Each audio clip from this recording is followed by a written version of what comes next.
Thank you. नाम ज्योति यादव है और मैं इसी उत्तर प्रदेश के डिस्ट्रिक्ट मैनपुरी से बिलोंग करती हूँ। ये बिजनेस मैंने भी शुरुआत किया है स्टूडेंट रहते हुए, पढ़ाई करते हुए। गांव में रहती थी, जब मुझे इस बिजनेस की जानकारी मिली तो गांव में रहकर के ही मैंने निर्णय ले लिया कि मैं काम करूंगी, मैं बिजनेस करूंगी। क्योंकि आज जब मेरे जरिए किसी लोगों के पास जब बिजनेस जाता है तो लोग ये बोलते हैं तुम तो गांव में नहीं रहती होंगी इसलिए तुमने काम कर लिया होगा, तुम्हारे तो माँ बाप ज्यादा पढ़े लिखे ज्यादा अमीर होंगे इसलिए तुमने काम कर लिया होगा, अरे तुम्हारे घर में तो बिजनेस पहले से होता होगा इसलिए तुमने बिजनेस कर लिया होगा। इनमें से एक भी बात मैं कहूंगी सही नहीं है।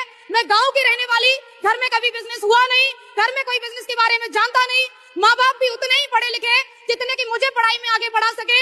और मैंने निर्णय लिया कि मैं करूंगी एसलीपीएस वेलनेस। क्यों?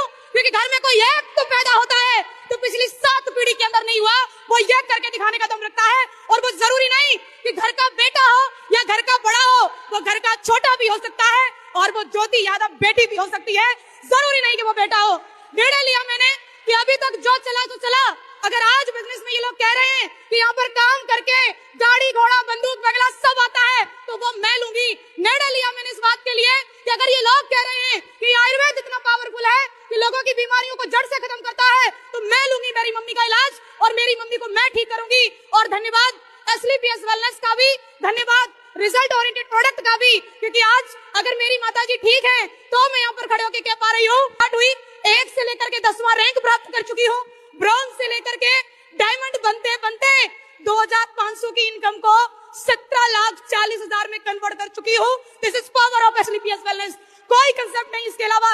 पैदल से आई थी मैं, जब पैदल जाके लोगों को समझाती थी कि ज्वाइन कर लो, बिजनेस इतना अच्छा है कि घर में गाड़ी आएगी तो बोले पहले अपनी ले आओ, अगर इतना ही अच्छा काम है तो पहले तुम क्यों नहीं ले लेती, बिटिया तुम ले आओ, पोछा हम मार देंगे।